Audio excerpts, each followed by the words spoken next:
नमस्कार दोस्तों, मेरी क्लास यूट्यूब चैनल में आपका एक बार और स्वागत है। हमारे डेफिनेट इंटीग्रल चल रहा था, निश्चित समाकलन चल रहा था। उसके अंदर हमने कुछ इम्पोर्टेंट एग्जाम्पल किए, एक्सरसाइज किए, ठीक है, और कुछ सोल्ड अनसोल्ड क्वेश्चन भी किए। इसी प्रकार से हम एक और टॉपिक शुरू कर रहे हैं जिसके अंदर क्या है, some important properties of definite integral. ये क्या है कि बहुत काम में आने वाली प्रॉपर्टीज़ है, ठीक है। तो ये आपको पता होनी चाहिए कुछ, जैसे कि इंटीग्रेशन ए टू बी है, ठीक है, F of x D x, यानी कि विद रिस्पेक्ट टू एक्स हो रहा है इंटीग्रेशन, ठीक है। उसको हम क्या कर सकते हैं, बी टू है। यदि आप इन लिमिट का ऑर्डर चेंज करते हो, ठीक है, ऑर्डर चेंज करोगे तो क्या होगा, साइन चेंज हो जाएगा, प्लस से माइनस हो जाएगा और माइनस से क्या हो जाएगा, प्लस हो जाएगा, ठीक है। क्वेश्चन की डिमांड क्या कहती है उस पर डिपेंड करता है। ए टू बी है, इसको हम तोड़ भी सकते हैं, ठीक है ना, डिवाइड भी कर सकते हैं लिमिट को, ए टू सी और सी टू बी भी कर सकते हैं। जैसे कि मान लो कि ये 1 से 3 दे रखा है, इंटीग्रेशन 1 से 3 दे रखा है, तो हम इसको इस प्रकार से तोड़ सकते हैं, 1 से 2 और 2 से 3। इस प्रकार से हम इसको तोड़ भी कर सकते हैं, लिमिट को डिवाइड भी कर सकते हैं, ठीक है। इसका मतलब ये है, ओके। ये है बहुत इंपॉर्टेंट, जिसपे स्टार लगा हुआ है ना, ये थोड़ी इंपॉर्टेंट है, बहुत काम आती है। ये मैक्सिमम क्वेश्चन लगभग इसी पे आते हैं। ए टू बी है, ठीक है, इस प्रकार से लिख सकते हैं हम, ए से ए और बी जो लिमिट है उनको ऐड करके दिए गए फंक्शन को माइनस एक्स करना है, ए प्लस बी माइनस एक्स करना है, ठीक है। क्वेश्चन करेंगे तब पता लगेगा क्या होता क्या है। 0 to a F x D x, 0 to a minus x कर लग देना गिवन फंक्शन को, a माइनस एक्स। लेकिन कब होगा ये 0 to a है और ये a to b में है, ठीक है। एक है आपके 0 to 2a है, लोअर लिमिट कितनी है 0 है, अपर लिमिट कितनी है 2 है, तो हम इसको इस प्रकार से लिख सकते हैं 0 to a F x D x plus 0 to a minus x भी लिख सकते हैं, ठीक है। ये और इस प्रकार भी लिखा जा सकता है, इस 2 को कॉमन ले लो, 0 to a F x D x भी लिख सकते हैं, लेकिन उसके अंदर कंडीशन है, जो F two a minus x है ना, वो एक्स होना चाहिए, एक्स के इक्वल होना चाहिए, यानी कि कोई चेंज नहीं होना चाहिए। इसी प्रकार से ये 0 भी हो सकता है जब ये चेंज हो जाए, 2a minus x, f two a minus x equal में माइनस एफ एक्स आ जाए, यानी कि इवन ओड वाला फंक्शन है ये। तो इसी प्रकार से देखिएगा आप, यहाँ पर माइनस ए से प्लस ए है, देखो यहाँ पर लिमिट सेम है लेकिन साइन चेंज है, तो इसको आप क्या लिख सकते हो इस प्रकार से, 0 to a F x D x, लेकिन कब, जब F of minus x F x के इक्वल में होगा। आपने इवन ओड फंक्शन पढ़ रखे ना, यदि ये गिवन फंक्शन कैसा है, इवन फंक्शन है तब कर सकते हैं, यदि गिवन फंक्शन यदि ओड फंक्शन है तो इसकी वैल्यू कितनी आ जाएगी, 0 आ जाएगी। ये प्रॉपर्टीज को आप एक बार सर से नज़र से देख लीजिए, क्योंकि ये बहुत काम में आने वाली है, ठीक है, क्योंकि हम क्वेश्चंस करेंगे तो इसमें बहुत काम आएगी ये प्रॉपर्टीज, ठीक है। आई होप आपको ये माइंड में रखनी है और क्वेश्चन सोल्व करते जाने हैं। क्वेश्चन जितना सोल्व करोगे ये प्रॉपर्टीज ऑटोमेटिकली आपका हाथ चलने लग जाएगा। गारंटी से कहता हूँ, यदि आप ध्यान से इन प्रॉपर्टीज को देखोगे, क्वेश्चंस में अप्लाई करोगे, ऑटोमेटिकली काम आएंगी, ये ऑटोमेटिकली हाथ चलेगा आपका और मैक्सिमम, ठीक है, आपके क्वेश्चंस सॉल्व हो जाएंगे, ठीक है। Let's move to the exercise.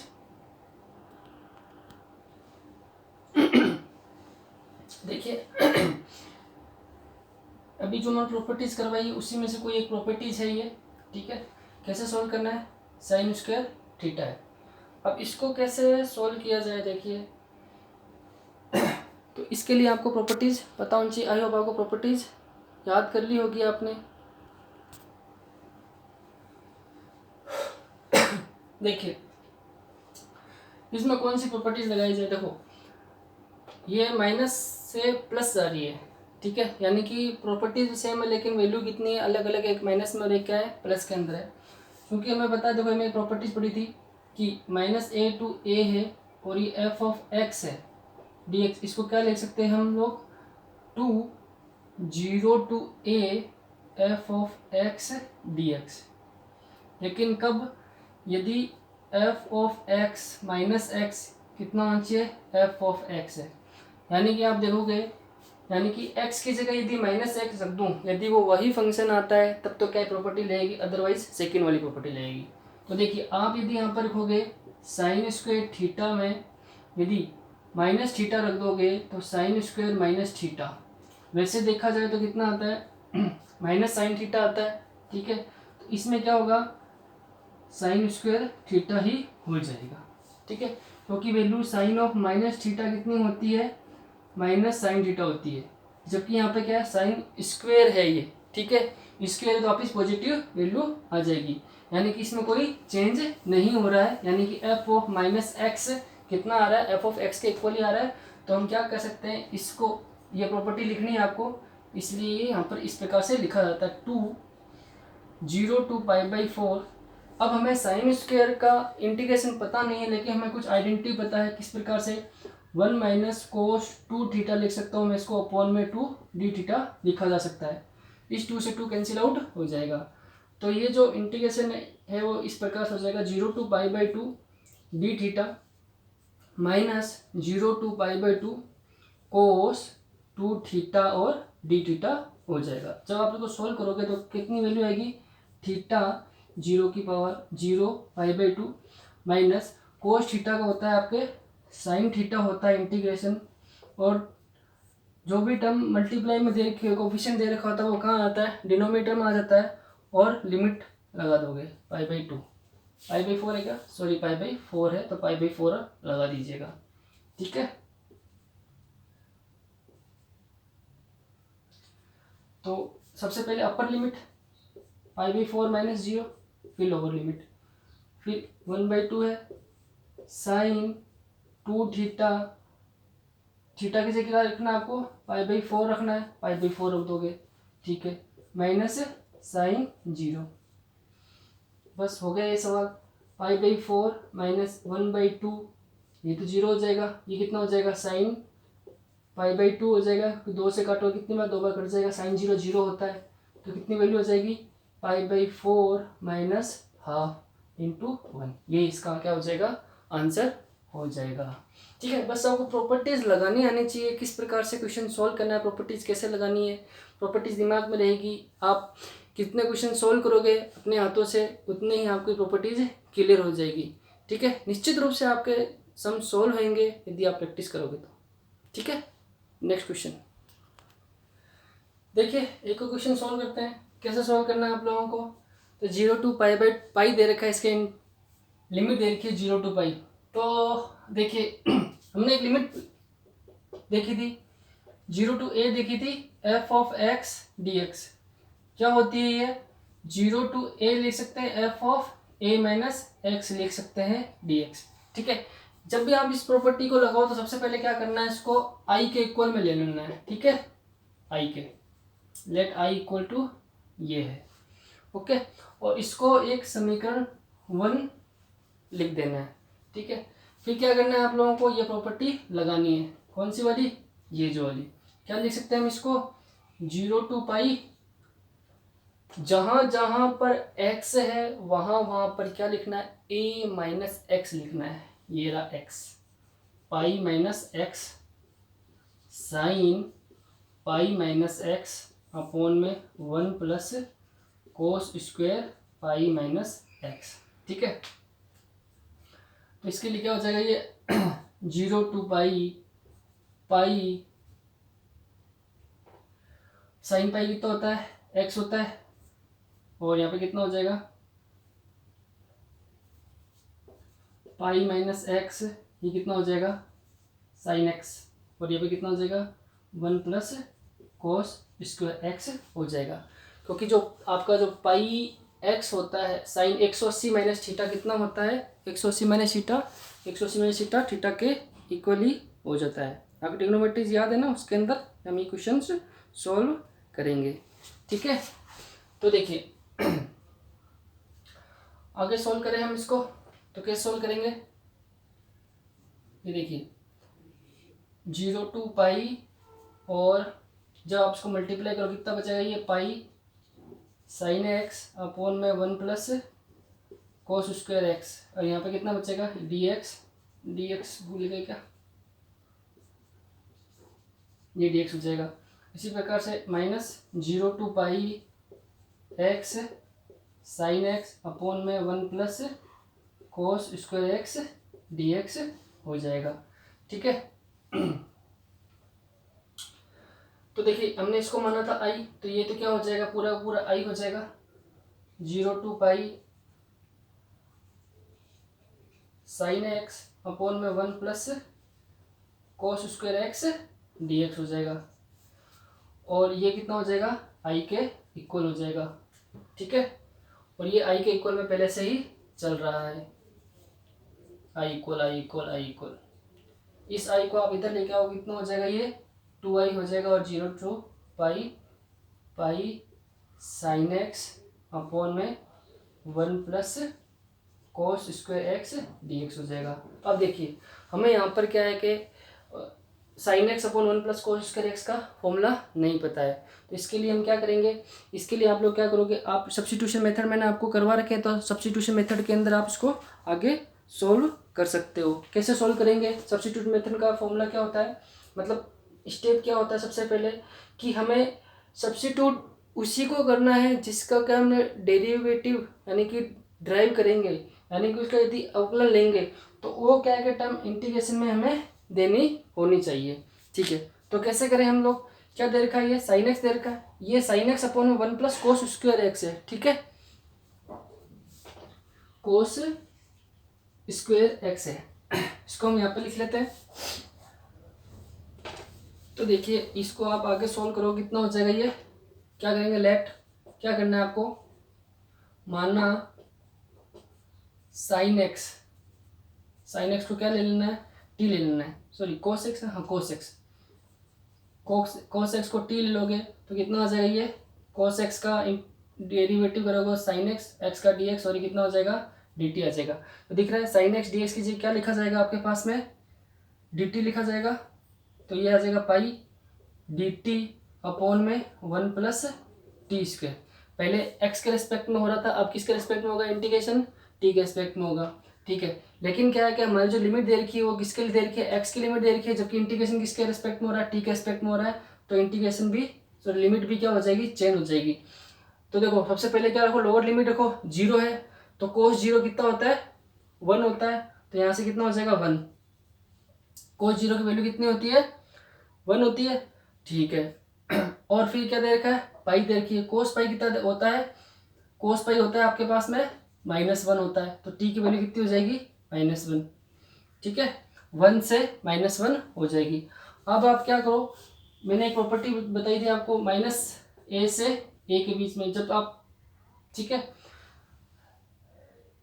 Sorry a और b वाली fx dx, यदि आप इनको चेंज करोगे तो क्या हो जाएगा, इनका सिंबल क्या हो जाएगा, चेंज हो जाएगा। यानी कि आप इसको इस प्रॉपर्टी को चेंज करोगे तो कितना हो जाएगा, -1 से 1, तो आगे कितना हो जाएगा, ये माइनस हो जाएगा, pi d t upon 1 plus t square हो जाएगा। ठीक है, और देखिए क्या हो जाएगा, ये माइनस का 1 अपॉन 1 प्लस में टी स्क्वायर कितना होता है, ये पाई तो कांस्टेंट वैल्यू, तो इसकी कोई जरूरत नहीं है, क्या होता है, ये टेन इनवर्स होता है, टेन इनवर्स टी के रिस्पेक्ट में, तो ये -1 और 1। अब आप चाहो तो इसके अंदर एक प्रॉपर्टी को लगा सकते हो, -a से a वाली प्रॉपर्टी, ठीक है ना, वो भी लगा सकते हो, डायरेक्ट यहाँ से भी सॉल्व कर सकते हो। ठीक, तो देखो अब हम क्या करेंगे, लिमिट रख देंगे, तो -पाई सबसे पहले कौन सी लिमिट रखी जाएगी, टेन इनवर्स 1 वाली अपर लिमिट, फिर टेन इनवर्स -1, तो ये कितना हो जाएगा, पाई टेन इनवर्स 1 माइनस माइनस कितना हो जाएगा, प्लस टेन इनवर्स 1 हो जाएगा, तो ये कितना हो जाएगा, पाई 2 हो जाएगा, 2 टेन इनवर्स 1। अब तो टेन इनवर्स में 1 किसका मान होता है, 45 डिग्री का मान होता है, यानी कि 2 टेन इनवर्स 10 पाई बाई 2 का मान, पाई बाई 4 का मान होता है, 45 डिग्री का मान होता है ये। तो क्या लिख देंगे, 2 पाई बाई 4, 2 से 2 कटा तो कितना आ जाएगा, ये पाई बाई 2 की वैल्यू हो जाएगी। लेकिन देखिएगा यहाँ पर 2i चल रहा था, ये किसके इक्वल में आ रहा है, सारा का सारा 2i के इक्वल में आ रहा है। ठीक है, तो आपका जो लास्ट आंसर है वो कितना आया, 2i इक्वल में पाई बाई 2, इसको नीचे भेजोगे तो कितना हो जाएगा, यहाँ से i इक्वल में पाई बाई 4 आ जाएगा। ठीक है, थोड़ा क्या है बोर्ड छोटा पड़ता है, तो इसलिए क्या है रब करना पड़ता है, तो आप इसको एडजस्ट कर लीजिएगा, पॉज कर करके देखिएगा, तो सारा स्टेटमेंट जो है इसका एक एक लाइन आपको समझ में आ जाएगी। ठीक है, नेक्स्ट क्वेश्चन करते हैं। देखिए ये यहाँ पर एक पाई और है इसके अंदर। ठीक है, पाई मल्टीप्लाई में तो कितना हो जाएगा, ये पाई और पाई पाई स्क्वायर हो जाएगा। ठीक है, ये थोड़ा सा इसके अंदर पाई स्किप हो गया, तो आप ध्यान रखिएगा कैलकुलेशन करते समय। ठीक है, नेक्स्ट क्वेश्चन हम देखते हैं। देखिए एक क्वेश्चन और लेते हैं हम। ये क्वेश्चन क्या कह रहा है, लिमिट दे रखी है आपके -1 से लेकर +1 तक दे रखी, और साइन की पावर साइन की पावर 5 है और कोस की पावर कितनी है 4 है। इसको इंटीग्रेट करना है, तो कैसे इंटीग्रेट करेंगे, प्रॉपर्टीज लगाएंगे हम। प्रॉपर्टीज आपको देखिए, प्रॉपर्टी आपको ये दोनों वैल्यू क्या है सेम है, लेकिन क्या एक पॉजिटिव और एक नेगेटिव है। तो मैंने आपको प्रॉपर्टी बताई थी -a to a है f(x) dx, इसकी वैल्यू बताई थी, दो बताई थी। एक तो होता है 2 0 to a f(x) और एक होता है 0 वैल्यू। ठीक है ना, ये कब होगा, जब f(x) माइनस f(x) कितना हो जाएगा, f(x) का इक्वल हो जाएगा, यानी कि ये इवन फंक्शन हो। और यदि जीरो वैल्यू हो जाएगी, यानी कि f(-x) रखो किसके f(x) आएगा ये, तो क्या हो जाएगा, ये विषम फंक्शन हो जाएगा, यानी कि ऑड फंक्शन हो जाएगा। तो हम यहाँ पे देखते हैं कैसे पता लगेगा। लेट f(x) क्या है आपके पास में, साइन की पावर x कोस की पावर 4x है। ठीक है, अब आप क्या करो, x की जगह क्या रख दो, -x पुट कर दो, जिससे आपको इवन और ऑड फंक्शन पता लग जाएगा। f(-x) तो साइन की पावर 5 - x कोस की पावर 4 - x। ठीक है, साइन ऑफ -x कितना होता है, -sin x होता है, पावर कितनी है, ऑड पावर है ना, 5 ऑड होती है, तो कितना हो जाएगा -sin की पावर 5 ये इवन पावर है, तो ये कितना है, कोस के अंदर चाहे कितना ही माइनस हो वो पॉजिटिव ही रहता है। तो देखिए क्या माना था मैंने, इसको f(x) माना था, लेकिन ये सिंबल में आ रहा है इस प्रकार से -f(x), यानी कि f(-x) किसके इक्वल में आ रहा है, -f(x) के इक्वल में आ रहा है। तो हम ये कह सकते हैं कि ये वाला फॉर्मूला तो नहीं लगेगा, ये वाला लगेगा। तो इस प्रकार से हम कह सकते हैं कि i की वैल्यू कितनी है, 0 आ जाएगी। आगे सॉल्व ही नहीं करना पड़ेगा, बस इतनी सी प्रॉपर्टीज आपको लिखनी है, और लास्ट में आप क्या लिखते हो, i की वैल्यू क्या आ जाएगी, 0 आ जाएगी। ये तभी होगा जब आपको प्रॉपर्टीज याद होगी। ओके, चलो देखिए एक क्वेश्चन और देखते हैं। ये देखिए, ठीक है, 0 to π/2 है, sin²x डिनोमीटर में दे रखा है, sin²x प्लस cos²x दे रखा है। तो इसके लिए देखिए प्रॉपर्टी मैंने लिखाई थी आपको, प्रॉपर्टी क्या थी, 0 to a थी, f(x) था, dx था। इसको हम क्या ले सकते हैं, 0 to a f(a - x) dx लिख सकते हैं। ठीक है, तो बस लिख दीजिए आप इसको। क्या लिखोगे, 0 to π/2, x की जगह कितना लिखा जाएगा, π/2 - x, यानी कि a - x लिखा जाएगा। तो बस यहाँ पे सारी जगह जहाँ जहाँ x लिखा हुआ है, तो आप लोग उसकी जगह क्या यूज करोगे, π/2 - x यूज करोगे। बस अब ये सिंपल सा हो गया है। ठीक है, देखो एक बार, 0 to a π/2 रखा है इसके अंदर, तो आपको क्या आ जाएगा इसके अंदर, π/2 - x। अब π/2 - थीटा कितना होता है, साइन के लिए क्या होता है, कोस होता है, कोस के लिए क्या होता है आपका, साइन होता है। ठीक है, तो आप क्या लिखोगे इसके अंदर, 0 to लेकर π/2, लिमिट इतनी देर की है, तो ये कितना हो जाएगा, cos² x हो जाएगा, और यहाँ पे कितना हो जाएगा, साइन कोस में चेंज हो जाएगा, कोस साइन के अंदर चेंज हो जाएगा, ये कितना हो जाएगा dx। मैंने आपको एक चीज बताई थी, जब भी आप इस प्रकार की प्रॉपर्टी लगाओ, तो आपको फर्स्ट ऑफ ऑल क्या करना है, इसको i ले लेना है, और इसको क्या लिखोगे आप, इक्वेशन नंबर 1, ये i के इक्वल में चल रहा है। ठीक है, ये हो जाएगी आपकी इक्वेशन नंबर 2 हो जाएगी। ठीक है, अब देखो ये i इक्वल में क्या करो आप, समीकरण 1 और समीकरण 1 को क्या कर दो, 2 को जोड़ दो, उससे क्या होगा आपके पास में, तो ये वाली तो ही i और i कितना हो जाएगा 2, ये वाला i और i कितना हो जाएगा 2i हो जाएगा। तो देखिए इक्वल में कितना हो जाएगा, 0 to लेकर π/2, ये sin²x अपॉन में sin²x plus cos²x plus integration 0 to लेकर π/2, यहाँ पे आएगा cos²x अपॉन में cos²x प्लस sin²x, और ये कितना हो जाएगा dx। अब आप जो देखोगे तो यहाँ पे दोनों में जो डिनोमीटर में क्या है, सेम टर्म है, तो क्या हो जाएगी, कॉमन आ जाएगी, तो ऊपर कितना बचेगा, sin²x, यहाँ से कितना बचेगा cos²x, और डिनोमीटर में कितना हो जाएगा sin²x प्लस में cos square x D x हो जाएगा। और लिमिट कितनी है 0 टू लेकर π/2 और ये 2i। तो 2i इक्वल में क्या हो जाएगा, ये पूरा का पूरा कैंसिल आउट हो जाएगा। तो 0 टू π/2 कितना बचेगा dx बचेगा। dx से कितना होता है x होता है 0 टू π/2। जब आप सॉल्व करोगे तो फिर अपर लिमिट π/2 माइनस 0 तो 2i के इक्वल में आया था जब ठीक है। तो जब i इक्वल में कितना हो जाएगा 2 को आप इसके नीचे भेज दो कितना हो जाएगा ये π/4 आ जाएगा। ये आपका फाइनल आंसर हो जाएगा। ठीक है, आई होप आपको ये सारी प्रॉपर्टी समझ में आई होगी। और प्रॉपर्टी जो बच गई है हम आगे इनको सोल्व कर लेंगे। बट मेरी आपसे एक हम्बल रिक्वेस्ट है कि आप है ना इनको प्रॉपर्टीज़ को अप्लाई करना सीखिए, क्वेश्चन के साथ में खेलिए, किस प्रकार से अप्लाई करना है वो सीखिए आप लोगों को। ठीक है ना, ये आपके लिए बहुत ज़रूरी है। ये इंटीग्रेशन जहाँ जहाँ पर कहीं पर भी, चाहे वो 12th हो, ठीक है, आप कंपटीशन एग्जाम की तैयारी करोगे तब भी आपका ये काम आएगा। सीए वगैरह के अंदर भी इंटीग्रेशन बहुत काम आता है। ठीक है, 12th का मैक्सिमम कोर्स आगे बहुत काम आता है। बीएससी करोगे तो वहाँ पर भी आपके काम आएगा। फिजिक्स में बहुत से जो कैलकुलस के जो पार्ट होते हैं उसके अंदर भी क्या है कि इंटीग्रेशन काम आता है। तो इंटीग्रेशन आपको आना बहुत ज़रूरी है। ओके, ठीक है, थैंक यू।